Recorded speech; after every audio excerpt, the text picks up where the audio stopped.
నీకు సంగతి చెప్తా విను. నీతో ఎవడు ఎలా ప్రవర్తించాడో నువ్వు ఆడితో ఖచ్చితంగా అలాగే ప్రవర్తించు. అబ్బే లేదు ఎవడి పాప నాడే పోతాడు అనుకున్నావు అనుకో, ఫస్ట్ నువ్వు పోతావు. అర్థమవుతుందా? ఎందుకంటే నువ్వెంత ఒబీడియంట్గా ఉన్నా, కరెక్ట్గా ఉన్నా, అవతలో నీతో తేడాగా బిహేవ్ చేసి నిన్ను తీసి పడేసాడు అనుకో, అన్ని గుర్తుపెట్టుకో, లైఫ్లో మర్చిపోకు. లైఫ్లో ఆడు ఎప్పుడైనా నీ హ్యాండ్ ఓవర్లోకి వచ్చినప్పుడు ఆడిని తీసి పడేక్కర్లేదు, కానీ ఆడికి చెప్పు, పలానా టైంలో నువ్వేమన్నావు తెలుసారా, నన్ను తీసి పడేసావు కరివేపాకులుగా, ఇప్పుడు తిరిగి తిరిగి తిరిగి నా దగ్గరికి వచ్చావు. దీన్ని బట్టి నీకు ఏమర్థమైందో తెలుసా? ఎప్పుడు ఎవరిని కూడా తీసి పడేయకు. నువ్వు ఆ రోజు నాతో ఒకలా ప్రవర్తించావు కదా, ఈరోజు నేను కూడా నీతో అలాగే ప్రవర్తిస్తే నీకు ఎలా ఉంటుంది?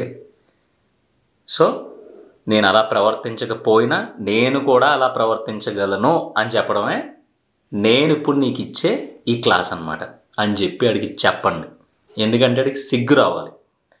అలా కాకుండా పోన్లేరా మనకి ఎందుకురా, ఆడి చేసుకున్న కర్మలు ఆడితోనే ఉంటాయి అనేది కరెక్టే, కానీ నీతో ప్రవర్తించిన విధానాన్ని, నీతో ఆడు ఎలా అయితే ట్రావెల్ చేసాడో, ఎంత వరస్ట్గా నిన్ను చూసేవాడో, ఇవన్నీ నువ్వు గుర్తు పెట్టుకుని నీ టైం వచ్చినప్పుడు, నువ్వు చెప్పగలిగే స్థాయి నీకు వచ్చినప్పుడు అదే పర్సన్కి నువ్వు చెప్పకపోతే నీలాంటి చాలామందితో ఆడు అదే విధంగా ప్రవర్తిస్తాడు.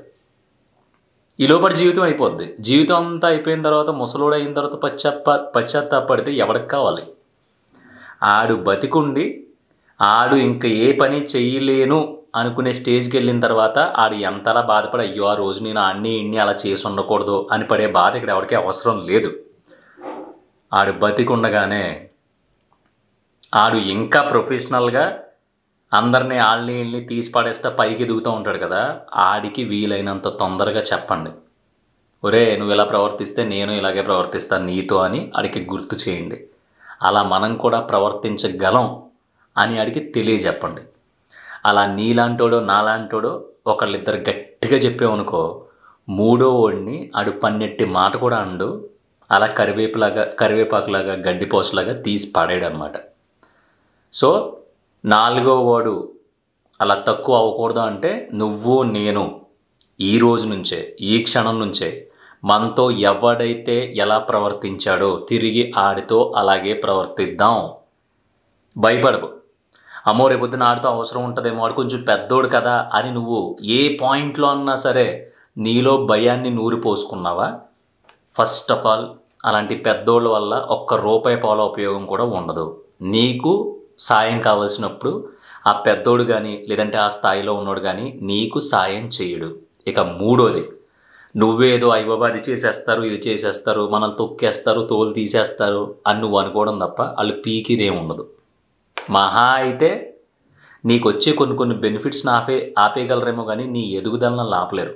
ఒక రోజు ఆపుతాడు, 2 రోజులు ఆపుతాడు. నీకు నిజంగా దమ్ము ఉంటే నిన్ను దేవుడు కూడా ఆపలేడు.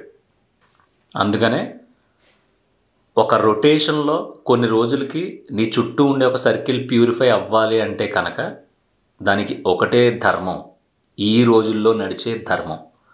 నీతో ఎవడు ఎలా ప్రవర్తిస్తే డ్యామ్ షోర్గా ఏదేమైనా సరే నువ్వు ఆడితో అలాగే ప్రవర్తించు. ఒక చెంప మీద కొడితే ఇంకో చెంప చూపించడం కాదు, ఆడి ఏ చెంప మీద ఏ చేత్తో ఎంత ఫోర్స్తో ఎంత గట్టి కొట్టాడో సేమ్ ఫోర్సు సేమ్ చెంప మీద సేమ్ పొజిషన్లో అంతే గట్టిగా నువ్వు కొట్టాల. కొడితే ఆడికి భయం పడుతుంది, అమ్మో ఈడే కొట్టాడంటే రేపు పొద్దున్న ఇలా ఇంకొకరితో ఎవరితోనైనా ప్రవర్తిస్తే ఆడు కూడా కొడతాడు. సో ఇలా ప్రవర్తించడం తప్పన్నమాట, ఇలా ప్రవర్తించకూడదన్నమాట. వాళ్ళు మనుషులే అన్నమాట. పరిస్థితి బాగోక వాళ్ళు మనకి తలొంచారు తప్ప వాళ్ళకి ఆత్మాభిమానం ఉంటుందన్నమాట. ఆడికి కూడా కాలుతుందన్నమాట అని తెలియాలి. ఎందుకంటే బయట కొంతమంది సన్నాసులు ఎలా ఉన్నారంటే, అంటే మనం ఇప్పుడు బాగున్నాం కదా, మనం మీద ఎక్కేయచ్చు తొక్కేయచ్చు ఎలా అయినా ఉండొచ్చు అని వాళ్ళు అనుకుంటున్నారు. కానీ చెప్పు ఈ రోజు నుంచి, అలా ఉంటే దొబ్బదని చెప్పు, అలా ఉంటే నడ్డిరిగిపోద్దని చెప్పు. ఏం చేస్తాడు? మహా అయితే చెప్తున్నాను కదా, నిన్ను ఒక ఉద్యోగం నుంచి తీసేస్తాడేమో. ప్రపంచంలో నిన్ను నువ్వు పోషించుకోలేవా? అలాంటి కాన్ఫిడెన్స్ లేదు, నేను ఎక్కడా బతకలేను, సరే నేను ఉన్న దాంట్లోనే సర్దేసుకుంటున్నా వల్ల అవ్వదు, నేను అలా వాడు ఎలా అయితే ప్రవర్తించాడో అలా నేను ఆడితో ప్రవర్తించలేను అని నువ్వంటే కనుక ఈ వీడియో ఎక్కడితో చూడడం మాని ఇంకెప్పుడు నా మొహం చూడొద్దు, నా ఛానల్ చూడొద్దు. ఎందుకంటే నేను నీకు సూట్ అవను. నేను సూట్ అవనప్పుడు నువ్వు నన్ను చూసి నీ టైం వేస్ట్ చేసుకోవడం నీకు పనికిరాదు, నాకు పనికిరాదు. సో కానీ ఈ రోజుల్లో నువ్వేమన్నా మార్చాలనుకుంటే ఇలాంటి చిన్న మార్పుతోనే మొదలు పెట్టు కూడా. అదేంటి బాసు, ఆడేదో బుద్ధి గడ్డి తిన్నాడు, బుద్ధి లేదు ఆడికి, నువ్వు కూడా అలాగే ప్రవర్తిస్తావా, ఏం నూరిపోస్తున్నావు జనానికి అని కామెంట్ పెట్టే ప్రతి ఒక్కరికి చెప్తున్నా, మనం చేతులు కట్టుకొని కూర్చున్నంత మాత్రాన ఇక్కడ సమాజం మారిపోదు. అదే సేమ్ యాటిట్యూడ్ ఆడి మీద నువ్వు చూపిస్తే ఆడికి ఆలోచన వస్తుంది, అట్లీస్ట్ భయం వేస్తుంది. అమ్మో, అంటే నేను ఇలా బిహేవ్ చేసినప్పుడు ఈడింత బాధపడ్డా, ఇంత కోపం వచ్చిందా, ఈడేదో కొంచెం మంచితనం ఉండడం వల్ల మనం ఎలా అయితే ప్రవర్తించామో అలా ప్రవర్తించి వదిలేసాడు. కానీ ఇంకొకడు ఎవడన్నా అయితే ఏ రేంజ్లో రియాక్ట్ అవుతాడో, అసలు ఆడు ఏం చేస్తాడో, అమ్మో వద్దులే, ఎందుకులే ఇవన్నీ ఎందుకు, మన పని ఏదో మనం చూసుకుందాం అని ఒళ్ళు దగ్గర పెట్టుకుని ఉంటాడు. దిక్కుమాలిన ఫిలాసఫీలు వినేసి వాళ్ళ పాప నాళ్ళే పోతారు. ఏముందలేరా, వదలొద్దు. ఎందుకంటే రేపు పొద్దున్నే నీ పిల్లలు, వాళ్ళ పిల్లలు, మీ అమ్మ, మీ నాన్న, మీ ఆవిడ, నువ్వు, నీ సరంజామ, నీ రాజ్యం మొత్తం ఇక్కడే బ్రతకాలి. సో ఈరోజు నువ్వు ఒక్కసారి నీ యాటిట్యూడ్ ఆడు ఎలా అయితే ఉన్నాడో అదేవిధంగా తిప్పి చూపించు. నీ మిగతా ఫ్యామిలీ, నీ మిగతా బ్యాక్గ్రౌండ్, లేదంటే నీ నెక్స్ట్ తరాలో కొద్ది కొద్దిగా చేంజ్లోకి వస్తాయి, నువ్వు ఇంత డైరెక్ట్గా ప్రవర్తించినప్పుడు మాత్రమే. అర్థమైంది కదా? ఎవడు ఎలా ప్రవర్తించే ఆడితో అలాగే ప్రవర్తించు, ఏం తప్పులేదు. ఎవరైనా తప్పు అన్నారనుకో వాళ్ళని ఆ లైఫ్ స్టైల్ చూసుకోమను, నువ్వు మాత్రం దీని మీద ఉండు.